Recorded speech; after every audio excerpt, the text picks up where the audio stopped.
Development authority और Jammu Kashmir housing board. अब मैं इसकी बैकग्राउंड पे जाऊं तो चुनावों के बाद उमर अब्दुल्ला की सरकार का गठन होना और उमर अब्दुल्ला का मुख्यमंत्री बनना, और मुख्यमंत्री महोदय के पास अनेक विभाग हैं, लेकिन उसमें से 3 मेन विभाग हैं। रेवेन्यू है, फाइनेंस है और हाउसिंग एंड अर्बन डेवलपमेंट है।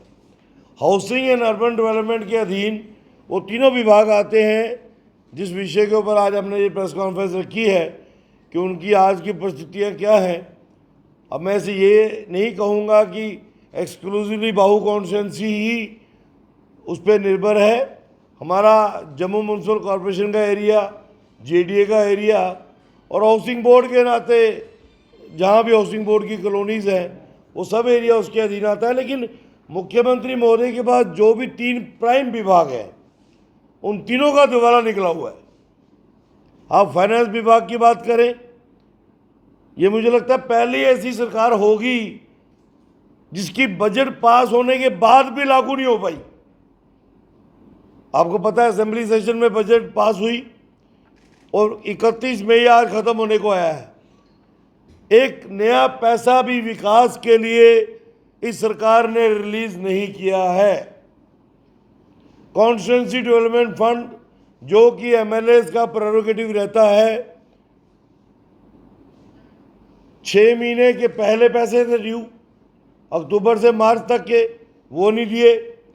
फिर मार्च के ऑनवर्ड्स अगले साल का 25-26 का जो सीडीएफ था उसका अभी तक दूर दूर दूर तक कोई नामो निशान नहीं है, जिसकी वजह से लोगों के अंदर भी ह्यू एंड क्राई है।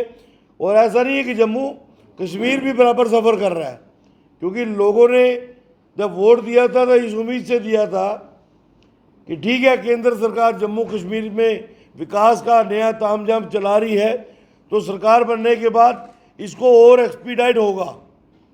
केंद्र सरकार की जो योजनाएं हैं वो तो लागू हो रही है। केंद्र सरकार ने जो काम चलाए, चाहे वो नेशनल हाईवे का हो, एक्सप्रेस वे का हो, उसमें तो कोई रुकावट नहीं आ रही, वो काम चल रहे हैं।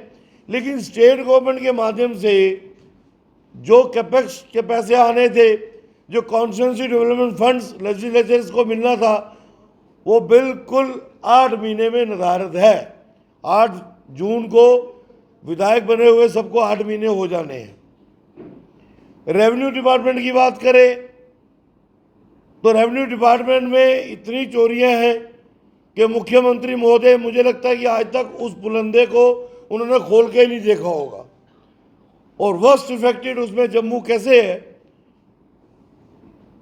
जो हमारा ज़मीनों को, मालकी ज़मीनों को कुछ अफसरों की बदमिजाजी की वजह से गैर मुमकिन खड़ बना दिया गया।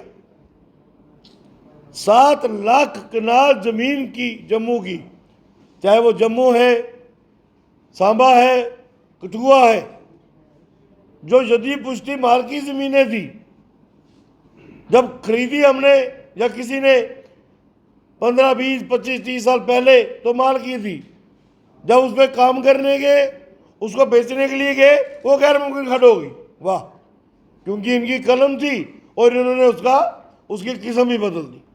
उसके ऊपर मुख्यमंत्री महोदय कोई काम नहीं कर रहे।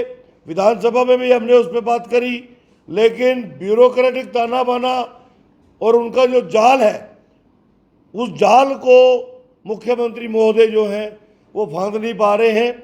उसका नुकसान जम्मू कश्मीर को और ख़ास करके जम्मू को भारी भरकम हो रहा है, क्योंकि आज ये गैर मुमकिन खड्डों की जद से इन ज़मीनों को निकालें, ज़मीनों की सेल परचेज बढ़ेगी तो सरकार के घर में रेवेन्यू जनरेट होगा। जब रेवेन्यू जनरेट होगा तो विकास के लिए आपके पास द्वार खुलेंगे कि सड़कों का निर्माण कैसे होना है, पावर सिस्टम को अपग्रेड कैसे करना है, पानी लोगों के घर तक कैसे पहुंचाना है, वो पैसों से पहुंचेगा। तो पैसे जनरेट करने के तरफ मुख्यमंत्री महोदय का कोई ध्यान नहीं है। अब तीसरा विभाग हाउसिंग एंड अर्बन डेवलपमेंट, जिसमें जम्मू बड़ी बुरी तरह से ग्रस्त है, चाहे वो जेडीए है, जीएमसी है या जम्मू कश्मीर हाउसिंग बोर्ड है। और जम्मू कश्मीर हाउसिंग बोर्ड और जेडीए ने तो तबाही पार ही कर दी है बिल्कुल। भाई जो आपने कॉलोनी बना दी, आपने प्लॉट अलॉट कर दिए, आपके नक्शे के अनुसार मकान बन गए, अब दूसरी तीसरी पीढ़ी ने प्लॉट ट्रांसफर कराना है, फिर हाउसिंग बोर्ड की इंटरफेरेंस क्यों? जब आपने राइटिंग में वो प्लॉट जो है as per your terms and conditions एक मालिक को दे दिया, आपकी टर्म्स एंड कंडीशन से उस पर निर्माण भी हो गया, रेजिडेंशियल हुआ, अगर वो कमर्शियल भी हुआ तो आप लोगों की मर्जी के बिना नहीं हुआ, तो फिर आज उसको फ्री होल्ड राइट क्यों नहीं? और यही आज जेडीए का है, ना रेजिडेंशियल को फ्री होल्ड राइट है, ना कमर्शियल को आप कमर्शियल क्लियर कर रहे हो।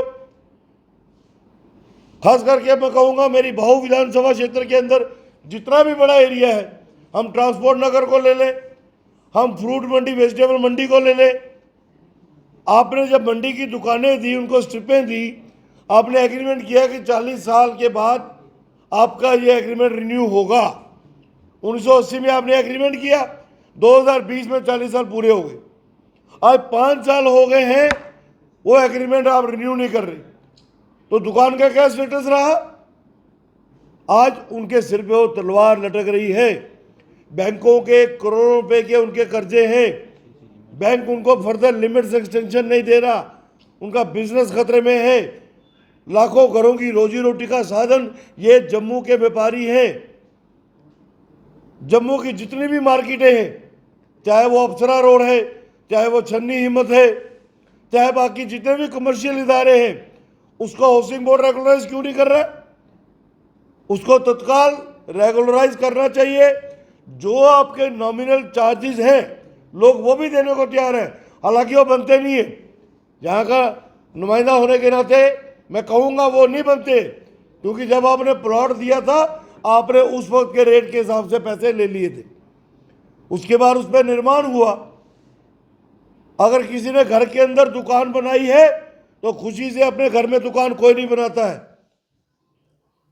एक घर के अंदर से अगर कोई अपना ड्राइंग रूम, अपना बेडरूम, अपना लॉन काट के अगर दुकान बनाता है, उस परिवार की मजबूरी होती है। वो मजबूरी क्या होती है कि घर में बच्चे जवान बैठे हैं, डिग्रियां करके बैठे हैं, नौकरी नहीं है, उनको रोजगार खोल के देना है, उसको दुकान खोल के देनी है, इसलिए अपने घर के आंगन को काट के तो हम एक दुकान बनाएंगे और बेटा वहाँ कारोबार करेगा, अपने बच्चों का पालन पोषण करेगा। तो क्या गलत करेगा वो? तो मुझे लगता है कि मुख्यमंत्री महोदय को अपने हर विभाग को ध्यान देना चाहिए, लेकिन Jammu Kashmir housing board, JDA और जेएमसी की कारगुजारी के ऊपर सख्त दिशा निर्देश देने चाहिए। पॉलिसी मैटर है, पॉलिसी कमज़ोर है। जो 60 साल पहले की पॉलिसी थी वो 2025 में कैसे लागू हो सकती है? अब गांधीनगर के लोगों को बोल रहे हो कि अपने घर के आगे का 10 फुट का एरिया छोड़ दो, ये हमारा है। आपका था तो जब दिया तब क्यों दिया?